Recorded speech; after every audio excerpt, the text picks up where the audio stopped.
So again, just real quickly, I'm the director of the Global Diversity Export Initiative. That's the role that I've been playing for the past year or so. And my job really is to promote the work that we do in underserved communities. One of the things that we know is companies that export grow faster, and you're also less likely to go out of business because you've diversified your customer base. And when the U.S. economy is not doing well, a lot of companies look outside of our borders to find customers and to find partners.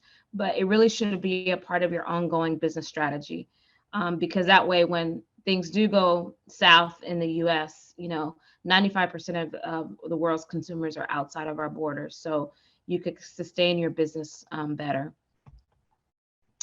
And again, the Global Diversity Export Initiative this is an initiative where where that we put in place so that we can market what we do to diverse business groups.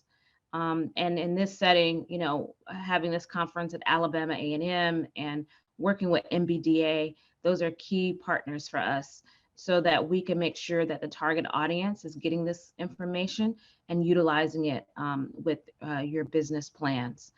So within this group, we are looking to work with minority businesses. So that's Black owned, Asian owned, Native American, Latinx, you name it. We want to work with those groups of business organizations and stakeholders, as well as women owned businesses, veteran owned, LGBTQI+, as well as disabled. So it really is trying to make sure we're getting that message out widely and that organizations know who we are and what we do. So why does it matter? Exports do matter because I said previously, it says more than 70% of the world's purchasing power is outside of the US, but I think we use the statistic 95% of consumers are outside of the US. So it's a great opportunity, depending on what type of product or service that you have, to be looking outside of the US for your customers and to expand. And just to give you an overview of like what other countries do. So the US government, I mean, not the US government, the US economy, we export about 12% of our GDP is exports. But where if you look at some of our competing countries like the UK or Germany, Korea, China, those numbers are much higher. So the companies in those countries export a lot more than the US does based on GDP. So what we seek to do in the US commercial service is to help more US companies sell their products overseas. We work with about 31,000 exporters every year, and most of those are classified as small and medium-sized businesses. So if you think about the work that we do, the big guys don't come to us, or if they come to us, they come to us for advocacy, support, government to government type issues. But really the work that we do is to help small and medium-sized companies. So if you think, oh, well, my company's too small for that, it's not the case at all. Most of the companies that we work with are small companies.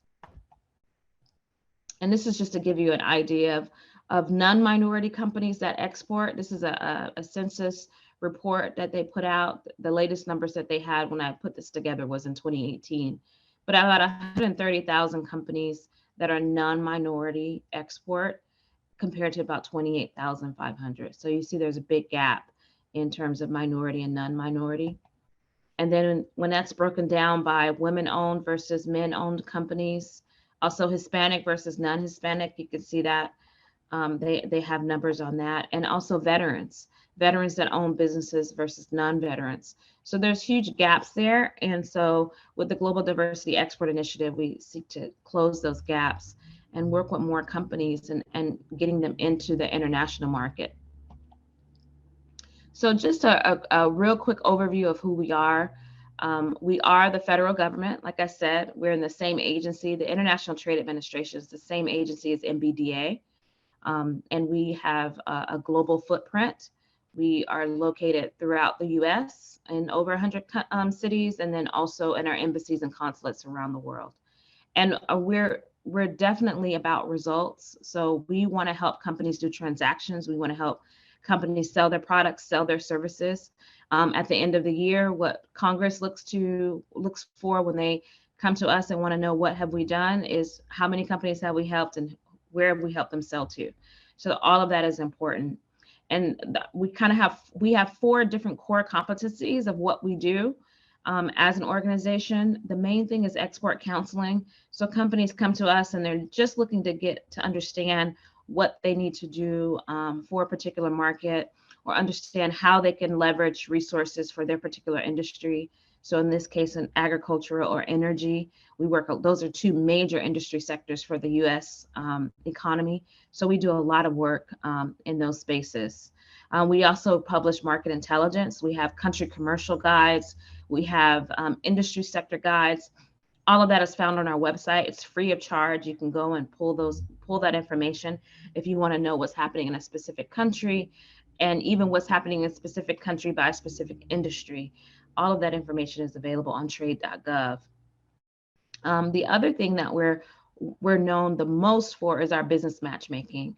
And the service that folks use us for is called the Gold Key service. Pre-COVID, most of the services that we did was Gold Key. And Gold Key is where you're planning to go to a country, you're getting on a plane, you're going over, and you want to meet with potential business partners, whether it's a distributor or a potential joint venture partner or whatever it is that you might be searching for in that particular market. Our offices on the ground would help to find you that potential partners, and set up the meetings for you. So when you fly in, you already have meetings set up that can help assist you with growing or expanding in that market. That's probably the most popular service, but obviously with COVID, people weren't able to fly. Folks weren't traveling. So we moved all those services virtually and online. And so we do a lot of virtual introductions and helping organizations find potential partners that way. And then we do a number of other things when we do business matchmaking. We work at trade shows, both domestically and internationally, where we do business matchmaking there to match you with, not to match you per se, but to connect you with foreign buyers, while you're at the show. We also do help you do due diligence. So say, for instance, you're being contacted by a potential customer or someone who wants to partner with you, but you have no idea who they are. You don't really know if they're a legitimate company or not. We can help you with that due diligence as well. A lot of those services that I just described are fee-based services, and I'll go through them more in depth and tell you the names and all of that. But that's probably what companies, especially small and medium-sized companies, use us for the most. And they like to say we're the best kept secret in government, and it's not something that we aspire to be, but a lot of times companies use us to expand, and they don't want their competitors to know, well, yeah, we use the US government to help us. So that's why it's important for us to get out and get the word out and say, yeah, we do this kind of work. If you're really looking at trying to expand your business, then definitely use the US government to help you. The last thing of our core competencies is commercial diplomacy. And that is if you are looking to sell your product or your service to a foreign government and you're trying to get a contract with them, our offices can step in and help support you, especially if you're the only US company that's bidding on a project. We will use the tools that the US government has, whether it could be from the White House all the way down to advocate for an American business getting a project overseas. And so that is a really good service that we provide, and a lot of companies use that when they're going after foreign projects. So on the next slide, these next few slides, I just go into more in depth about what I just talked about. With the export counseling, any company can call us up or send us an email, and I'll show you how to contact us and ask for support in developing their international business plan. So whether or not you're looking just to talk to somebody to see if what you're trying to do makes sense, or if it's been done before, or just what kind of support can the US government provide you, you can reach out to your local US Export Assistance Center. And in Alabama, we have an office in Birmingham. but you can reach out to them and they can support you with developing what you're trying to achieve. I also included the e-commerce innovation lab on this. And this is because a lot of companies are going global just by having a really savvy website, and they're attracting customers from around the world. So we provide tools and support to help you with marketing yourself digitally. And whether or not you sell by e-commerce, whether you're selling online or on a platform like a Amazon or any of the other foreign platforms that are out there, you need to have a digital strategy for your business, because every company needs a digital strategy in this day and age. So we try to provide those types of tools and information to help you.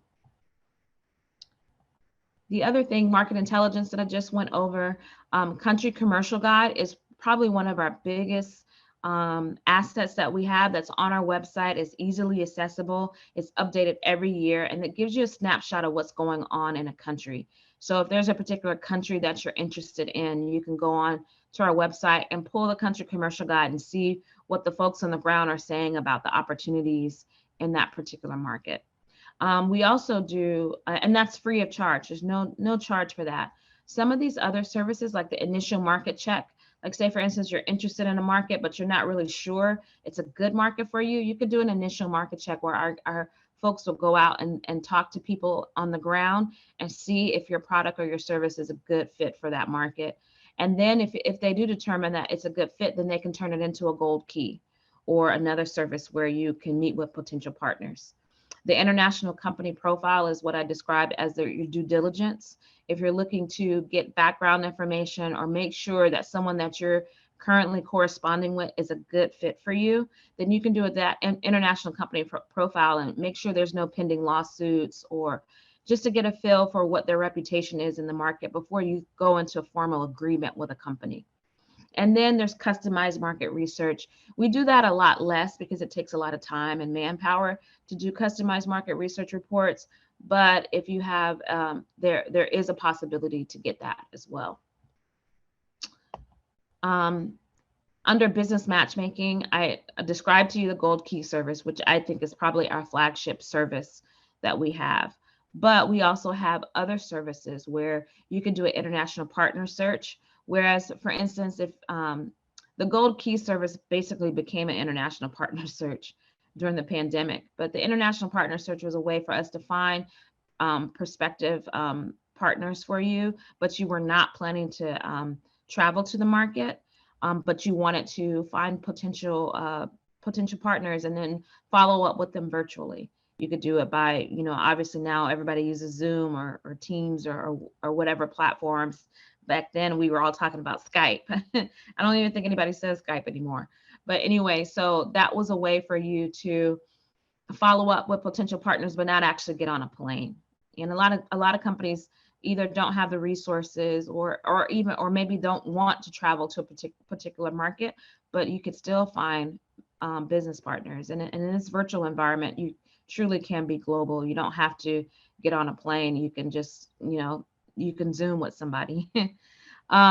We also have something called a single company promotion. That's another service that we do in country where, say, for instance, you have a partner on the ground or you're already doing business in a particular market and you want to just expand your presence. You want to have, it's a trade show for one business, which is yours, where you can highlight and showcase who you are, what you do. We do that with our embassy colleagues, where they would either do it at the ambassador's home, or they could do it at a hotel, at someplace really nice. And then you would they would help to invite the audience in, so that could highlight who you are as a business and to really give you the credibility that you would need in a country, and to show that you're serious about the market, and to help grow and expand your presence there. So we do that a lot for companies as they're trying to, have a bigger presence in a market. And then we do business service provider listings, and that's if you're a service provider and you're trying to reach the exporters. You can feature your business on our trade.gov website, and you could do it by country. And that way, like say, for instance, if you're a lawyer or you're an accountant or you do, you have specific services like freight forwarding services, things like that, where exporters, you would want to service the exporters, then you could list your company in the business service provider listing, and it's a nominal fee on a yearly basis, and they'll update that and review it every year so that it can stay current on the websites. And a lot of companies do that along with the featured U.S. exporter listing, not as a way to really drum up business, because there's sometimes we'll refer to the business service provider listings, and a company comes to me and they say, hey, we're looking for XYZ. I'll use that to refer them to companies. But the real value behind listing yourself on our website is your search engine optimization for your website. And it's a great strategy for if you're trying to get higher, and if someone is doing a search for your type of product or your service, if you're connected to a government website that scores you higher for search engine optimization. So a lot of times when we're helping companies figure out their digital strategy, we'll tell them, look, you want to have some trade.gov links or backlinks on your site, because it helps to give you better results and people can find you digitally. Okay, so the other thing is trade events, and I talked a little bit about that. We do both domestic trade events and foreign trade events. So we have a program, we used to call it an international buyer program, and that's where it's domestic shows. And what we do is we recruit delegations to come to that domestic show that's in Vegas or Chicago or Atlanta or Orlando, depending on the industry sector, Houston for energy. We have our colleagues overseas will bring the buyers that are looking to buy U.S. product and services. We also do international trade fairs. So if there's an international show, a lot of the major ones we have a presence at, and we support the U.S. companies that are exhibiting or attending those shows. And there's a lot of matchmaking that we do and preparation, pre-show preparation, and also on the ground, and also afterwards following up. We also do trade missions.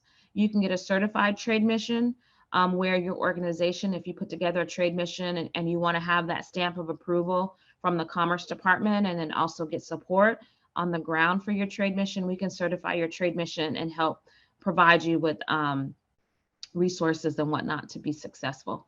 And then I just want to mention, we do 2 flagship conferences. One is called Discover Global Markets.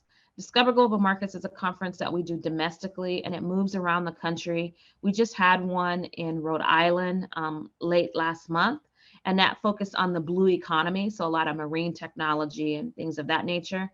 And then we typically do those about once or twice a year in different parts of the country, and we'll feature different industry sectors, or we'll feature different regions of the world. So we've had Discover Global Markets Europe, Discover Global Markets Asia, or Middle East and Africa, or Western Hemisphere. So we have it regionally, or we'll have something that's just based on design and construction or energy, or I'm trying to think of some of the other ones. I think the last one we did that was the industry sector one was advanced manufacturing, and I want to say in Indianapolis. So we move those conferences around the country, and that's an opportunity for you to learn about what's happening in that particular industry sector or region, and then also meet with our commercial officers that fly in from overseas to meet one-on-one with businesses. And then the other conference we have is called Trade Winds. Trade Winds is something that happens overseas, and we move it around to different countries around the world. We had it this year that Keith participated in Dubai, and that focused on the Middle East and Africa region. And it's every industry sector, every type of company that you could think of participated in Trade Winds. It also has a trade mission component to it, where we do B2B meetings in countries in the region. And then there's a business forum. The business forum took place in Dubai. And that's a really great way for you to get exposure for your company, and also meet contacts on the ground and in the region. We've announced the Trade Winds coming up for 2023, and that's going to be taking place in Bangkok, Thailand, and we're going to be focused on the Southeast Asia region. And so there's spin-off B2B opportunities in Vietnam, the Philippines, Indonesia, Malaysia, and Singapore, and I think 1 or 2 more other markets. And so if that's a region that you're targeting, then I would highly encourage you to participate in trade winds. And now is the time to register because it sells out. Because companies know about this. It's a great opportunity. It's a great way to, it's a very cost-effective way for you to promote yourself and to go into a new market with the U.S. government as your partner and backing you with your expansion.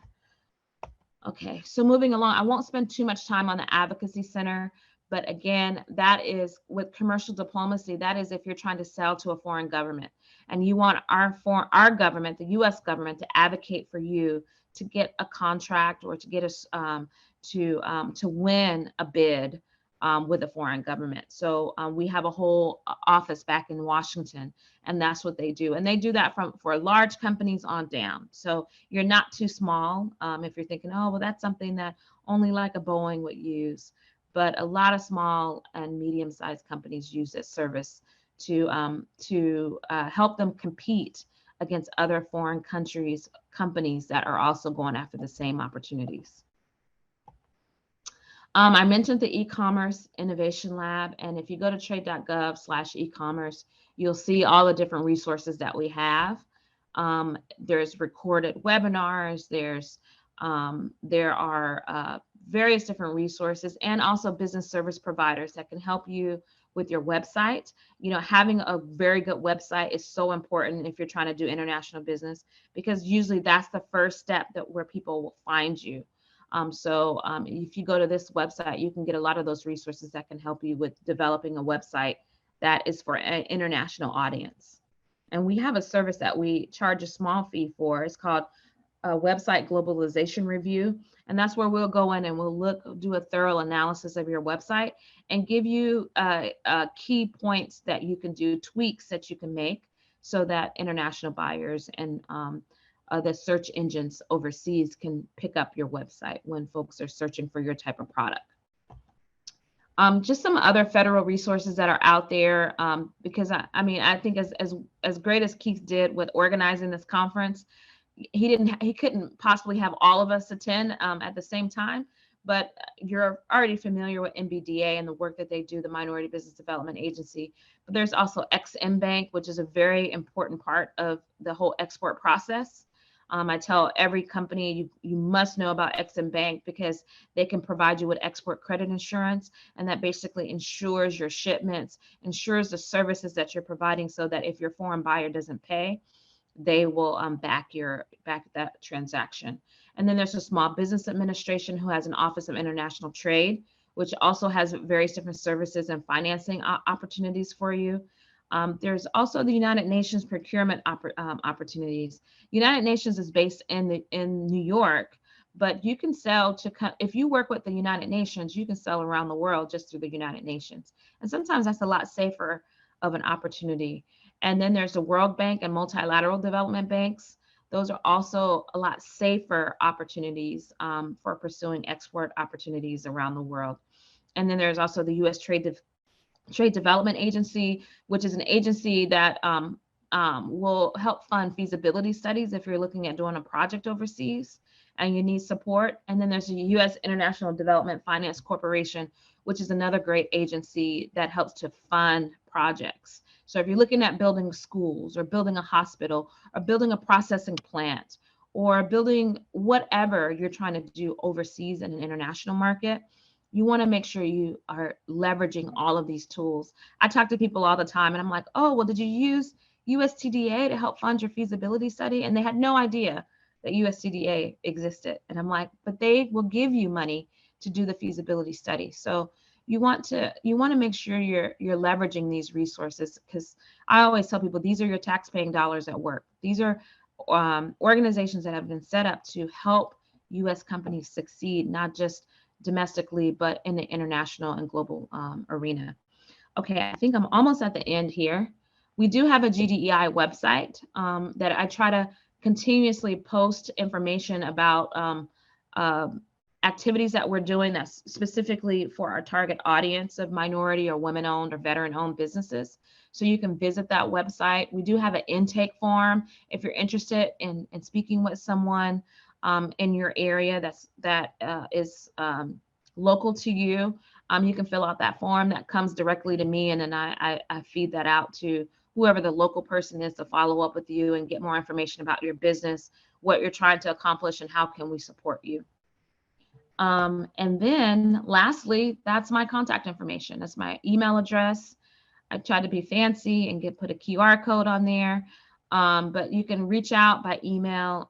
I do respond. Sometimes it might take me a minute, but I do respond and try to do whatever we can to support your business or support your organization with expanding internationally.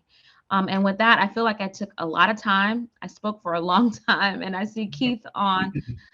So if there are any questions or anything, and Melvin, I'm not sure if there's any other speakers that have joined us, but I'm happy to take questions. There's a couple of questions, and excellent job, okay, as usual. One question, and I had a question, and another person had the same question. Let's say if I'm selling a line of coloring books, is that too small for international, your services? Or coloring books for ages 3 to 5? I wouldn't say it's too small. I know there's a printing and publishing show that takes place there's one that takes place in New York, and there's one that takes place, I want to say it's in like Italy or somewhere, like the major shows that happen around the world. And so I have colleagues who worked in that space. So no, it's not too small. I think you just have to find out like what are the right channels that you need to leverage so that you can get that. Maybe you're going to have to translate it into other languages so that you can reach different target audiences. But we do have we have a media and entertainment team, and they cover publishing. So no, it's not too small. I think it's just a matter asking us.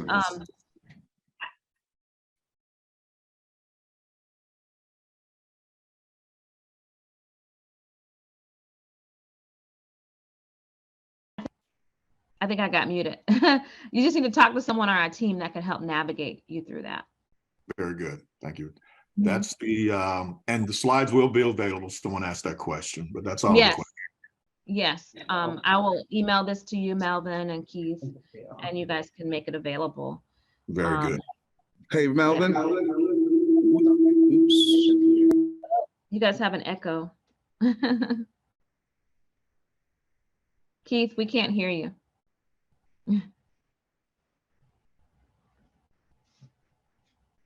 Okay. I don't know. Are you guys in the same room, Melvin? I'm in DC. He's in Huntsville. I wonder why there's an echo. That's interesting. Okay. So, Terry? Yep, I'm here. Hi. Can you hear me? Yep. Greetings from Alabama A&M University. I love it. Thank you. a place where you will come to with the ITA team.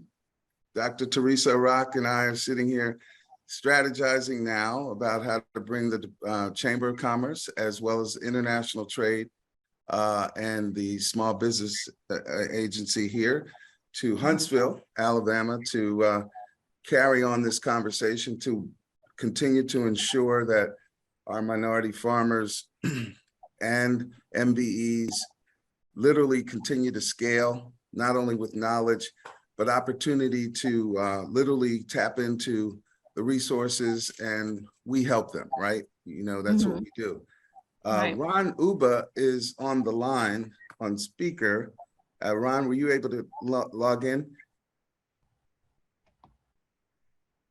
Upload in web portal, so I'm sorry. Okay.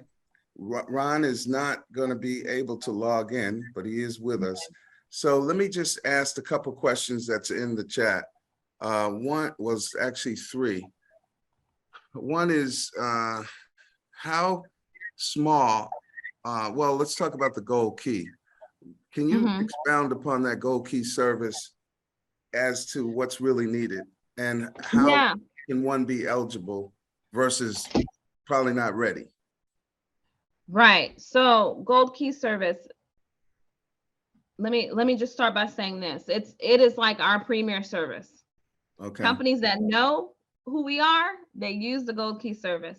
And our posts do get busy. So A lot of times people will come, sometimes people will come to me and they'll be like, oh, Terry, I'm traveling to Ghana next week. Can you connect me with your office? Can they set up some appointments? And I'm like, oh, absolutely not. So usually for a gold key service, our offices need about 6 to 8 weeks notice, at least. Sometimes, depending on how busy the market is, they might need longer. They might push it back out 3 months or 6 months. So it's not something that you get on the fly, and then our offices will be able to just miraculously set these meetings up. Right. They need to go out and they need to do their homework. They need to understand what your business is, right, what your value proposition is for the market, if it is a good fit for the market. So what we would do is we would talk to the company and we would understand who they are and have our overseas colleagues on the line as well. They will go and do some homework on their end to see if they have the right contacts. Mm-hmm. And if they feel like they can set you up with some good prospects, then they will do the gold key for it. They would initiate that. And what that process entails is you pay a fee. The gold key service is about $750. It's about $750 for a small company. If you're a medium-sized company, meaning you have, I can't remember what mediums. It's SBA guidelines, but it's a tiered fee. Whereas if you're a small company, it's about $750. A medium size, I want to say, it's like $1,300 or $1,500. If you're a big company, it's like $2,500. So it ranges. I think someone put in the chat about travel costs. Like, is there any assistance for that? Right. And depending on the state that you're in, the states have something called a STEP program. And STEP is a program, it's like state expansion something. I can't remember what it means, but it's money that SBA has given the state governments so that they can provide support, whether it's doing a trade show or doing a service with commerce or any type of expenses that you would incur with trying to expand internationally. You can get reimbursed, either all of it or a portion. And it really depends on the state that you're in. And so I'm not sure where the callers are calling in from, like what state, but okay, so you would have to figure out, like, you know what I could do, and I did this yesterday with someone. I'll put the link in the chat, and depending on your state, you can look at how much money your state got, because each state applies for this funds, and some states got a lot of money, some states got a little bit of money. So and they also has a contact person for that state. You would reach out to them and see what type of reimbursement they have. Terry, on that note, I hope you've downloaded the Hoover app, because I do have it. Yeah. Okay, so that is, I think I saw your profile. You are now a part of the family, and the family that exchanges information together will stay together. Okay. Literally designed. You want to do your own personal evaluation of your chat and its conversion rate to ultimate success for businesses, because that's what we're doing. We're very intentional about this community. And so welcome to the community. And post this discussion and event, we want you to be, our international champion. I know how much you personally believe in minority business, particularly in the agricultural space. So can you, there was one more question, and I think Rendell had a question, but I lost it. Melvin, do you have those two questions that haven't been asked yet? You might have missed it. We addressed them. Oh, okay. Yeah, they've been asked. All right. So lastly, two things. One, why don't you tell the audience what we did with ITA in Dubai, and now that we know that we're going to Southeast Asia, how that benefited from those. I mean, it's a recruitment promotion opportunity for you to talk about. It is a recruitment promotion. Right. Yeah. Okay. So just so folks know, so back in March, I was actually on detail at MBDA. I kind of did a half I split my time between MBDA and ITA. You were a bridge loan. I was on loan to MBDA, and that's how I met Keith. And Keith, even though he's a federal procurement center and not one of the export centers with MBDA, Keith would raise his hand and said, "Terry, we're coming to Dubai." And I was like, "Really, Keith?" But Keith has been able to convince me the reason why he's in this conversation. And I think it's really important to know why. Why am I here? Because this is about government contracts, right? You guys are talking about domestic business, which is a key, which is important. But while you're pursuing your domestic business, you should also be thinking global. And Keith educated me and said, these companies that are going after these $1 million contracts with the federal government, these are the same companies that should be looking at $1 million contracts overseas with foreign governments, and also will have the capacity to go after international opportunities. And like I said earlier, you shouldn't wait till you're at a certain level and then say, okay, now I'm going to start looking at international. You really should have international in the back of your mind as you're developing your business. Because if you really want to have a sustained business and you really want to make to grow your business, you've got to look at the global markets. You've got to look international outside of the US borders, because there's so much more. There's a lot. The US is a great market, but there's so much more outside of our borders. So back in March, we did, like I said, the trade winds in Dubai. Keith came along and he brought Timothy, and I don't know if Timothy's on. And one of the things that they did, which was really great, they recorded a lot of the participants. They got testimonials from them. And we did something at Trade Winds in Dubai that we'd never done before. And that was, we had a women's empowerment program, and we called it WELTY. It stands for Women Empowered Leave Legacies Through Trade and Investment. And that really is the brainchild and baby of our Deputy Assistant Secretary, Camille Richardson, who championed that and really wanted to bring women together and support women doing business of all places in the Middle East, Middle East and Africa. I think here in the US, we have probably a skewed, I won't say probably, we have a skewed vision of what's happening in that region.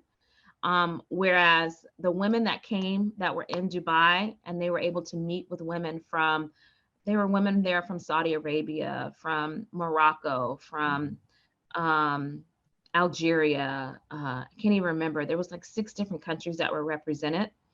And those women were all dynamic and doing great things in their countries to support not only just women in general, but just to be business owners. And so we were able to match them with women that came from the US. And it was a lot of great dialogue that took place. There's been partnerships that have been born out of that. Someone asked earlier about the coloring book. I never discourage people about whatever their business is. There's always a possibility for what you can do.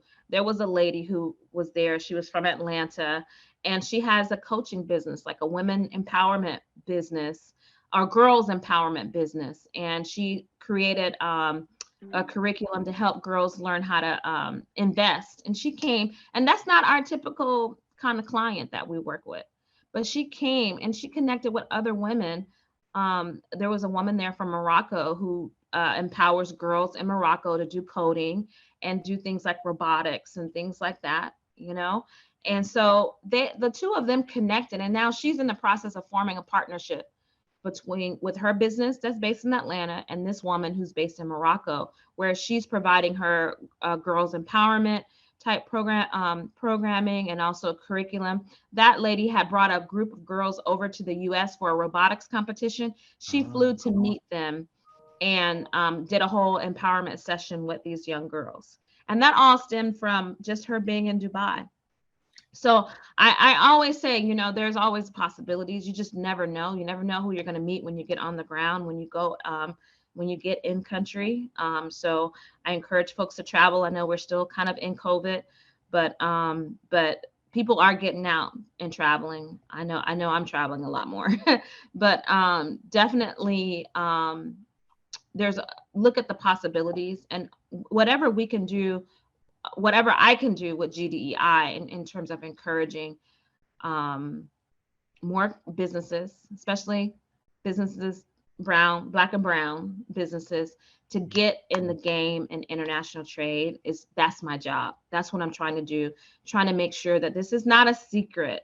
This is what we've been around for 30 something years. I think our organization started in 1980. So that's more than 30 years, 40 years, maybe 50 years. I don't know. 40 years. We've been around for 40 plus years of promoting US companies internationally. So I just want to encourage the folks that are listening, definitely take advantage of us. And a lot of people, even companies, don't know because they don't realize that the US government does this kind of work, and we do. Okay. Ladies and gentlemen, I want you to realize that you're in a conversation of progress that really dates back to the impact that we had when we first started IAEOZ in 2020, and that was with COVID and the constraints that it has presented. And I can tell you that it was the online community of the International Trade Agency folks who, because of COVID, were leaning on, as well as all of us are, on the online experience to get the word out. And, you know, maybe even a couple of you fall prey to what you might be doing now, even in this recording. But Terry and her co-workers were finishing up an hour-long presentation, and I had to take a call that didn't allow me to really participate physically and actively until the end, when they were saying, hey, that was a great session. We are at the International Trade Agency, the world's best kept secret, and we don't want to be that. And that, frankly, was my stimulation to make sure that all of our media resources, podcasts and open government TV and what works online, was a part of, you know, helping to inspire these kind of dialogues. So Terry, please make sure all of your colleagues at ITA know that we have an online community called Hoover that we will be scaling and sustaining. And we're going to work together to be able to review metrics of success that we probably couldn't have conceived of. And I want to really thank you for your perseverance and your spirit of perseverance. There's Rendell Naper. Hello, how are you, Rendell? Rendell's been with us since our first experience with Alabama A&M, where we did a capacity building forum on what works to access capital for MBEs and HBCUs in opportunity zones. And he's asking a question: do you have a needs list for countries like RFPs? It depends. Yeah. Okay. We do get like hot, what we call off the press trade leads, which usually I always tell companies, if you get a trade lead from the US government, it's too late. Yeah, right. That's right. Okay? It's too late. It's not funny, but it's real. But it's true. It's true, because the companies that are on the ground, they know what's happening in the markets. Right. And so it's not a good strategy to wait for us to send you a trade lead or an RFP. It's just not. What I would say is you want to connect in with the World Bank. You want to connect in with some of these organizations that I had listed in the presentation. I didn't list all of the multilateral development banks, but there's an African Development Bank. Yes. There's the Inter-American Development Bank. There's an Asian Development Bank. There's a European, it's not called Development Bank, it's called European Bank for Reconstruction or something like that. It's mostly for Eastern Europe. There's all of these, what we call multilateral development banks, and they do publish the things that they're funding. And what they do is they fund for the foreign governments to do like infrastructure projects or provide whatever type services or programs or whatever they might be offering. So I would say you want to get really familiar with those, and along with the World Bank as well. You want to get really familiar with those banks, and then you can kind of keep an eye out for when they're searching for specific, whether it's consulting services or they're searching for particular types of products. And there are companies that are trading companies that's what they do. They know when they're looking, they issued an RFP for something random, and then they go and they'll knock on a US company's door that produces that particular product or can provide that and try to broker those deals. Mm-hmm. that is a particular business strategy. But it's tough. That's not something like, oh, I'm going to go set up a business and broker trade deals. You really got to know what you're doing. So I will say that there's not like this magic list that's out there. And, sometimes we have people come to us and they're like, well, I want to export. And so I asked them, well, what do you want to export? They want me to tell them what they should Right. export. And then they ask, well, where should I export to? And we have no magic ball. I'll tell you that. Until we create that. And this is it. And yeah, well, even that's tough. That's tough. So I will just say, if you have a product or a service, it doesn't have to be a product, and you need to know who you are and what you do and what is your value proposition as a business. You can then come to us, even if you don't know exactly where you want to go. We might be able to help you narrow down where you should be looking based on what you offer. And then we can take it from there. But a lot of times companies, they come to us and they know their business. We do not know your business. They know what they offer. They know what the value of what they do. And then we can help them translate that into an international market or international success. So I would say start by knowing what you have access to and what you're trying to sell. And then on the back end, you can figure out, okay, I know that these countries, and you can always check trade statistics.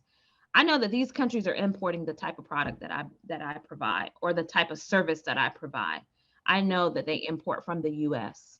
Or if you are even globally minded already, maybe you have access to products from another country and you're trying to find buyers for them. Now, we don't help with that. The US government won't help you sell a product from another country. We do have a 51% US requirement to support companies that, that have it. We Right. have to support US jobs. We're not supporting Chinese jobs or other countries' jobs. But if you have a good grasp of what you're selling, then that's the place to start, and then look for the opportunities. So hopefully that answered your question, Raydell.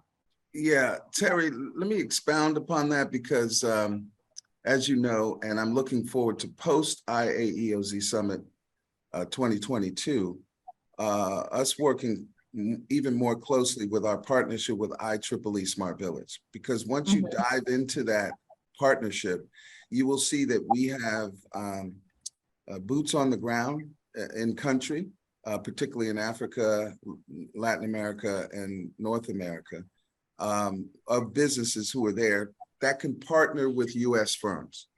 And secondly, you met Bai Blyden, and I really encourage you to be at our fireside chat because you're going to see Bai Blyden and Lonnie Johnson talk about energy. Oh, your favorite. I forgot the photo. And you're going to see how the audience really can move their ideas and their innovations, particularly as they focus on the sector. Today, we're more heavily involved with energy. And energy is the alternatives, whether it's solar or energy storage, batteries, and the application of it, which brings a global opportunity for MBEs and those larger businesses. So this is a conversation we're continuing, we're happy to have. And then lastly, of course, we at the center and our center to center shared outcome agreements. I'll introduce, you can't see her on the screen, but she's here sitting with us, Chicago operator Terry Simmons. Oh, yes. Okay. I know Terry. And you will, I think a good example is one of her, what's the sweet cupcakes? Silver Spoon Desserts, woman-owned bakery, if you will, manufacturer, who has a $13 million contract with American Airlines and expanding to organizations like Starbucks. And we are, with our center to center shared outcome agreement, are going to be bringing our food processing companies to her, like selling butter, you know, you can't bake cakes without butter, can you? Okay, sugar. And so, ladies and gentlemen, please begin to look at the puzzle that it is and the pieces that we are applying to make the puzzle so much easier for you to ultimately be successful. And the value of getting government contracts to boost and scale your revenues so that you have an organizational competency capacity to do international work, okay, is what this conversation is all about. And Ron Uba, I thank you for listening. I'm sorry you can't be a part of us given the time constraints, but this conversation has been amazingly good. And I'm seeing 3 other questions. Producer would like to, okay, went to World Bank IMF fall meeting last week. Producers would like to, okay. Great answers, great answers. Thank you, Redell. Yeah.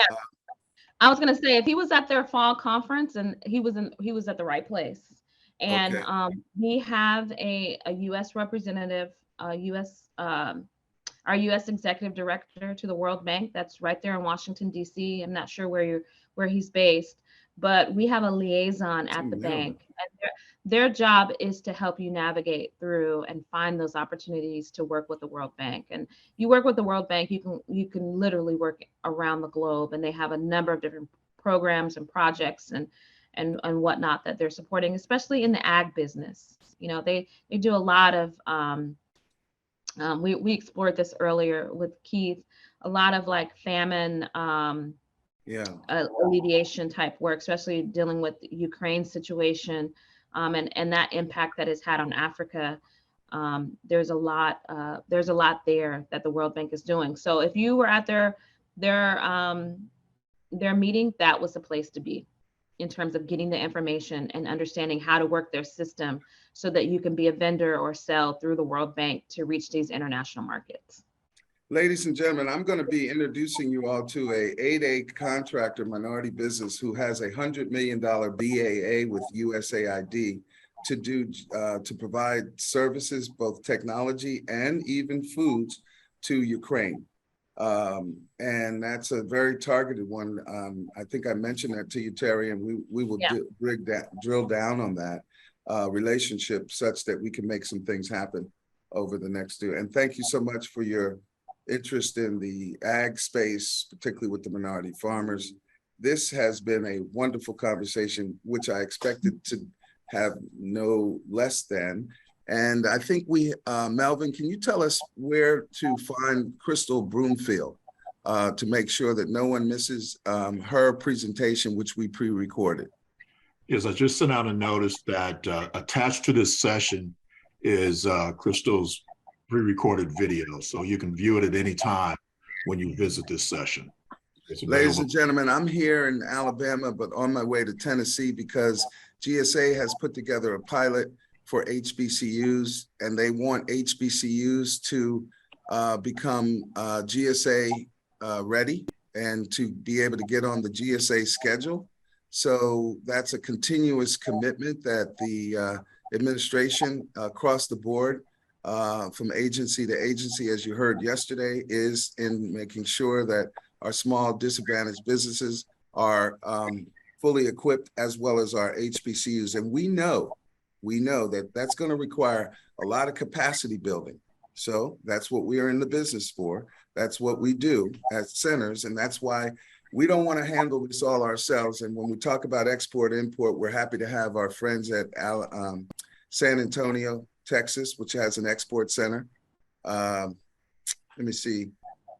Who else do we have as a center to center that is, we work with North Carolina. But who are the export centers, Terry? There's 3 others. Oh, I'm sorry. There's 4 export centers. One is in Miami, Florida. Miami. There's Houston, Texas, San Antonio, and Phoenix, Arizona.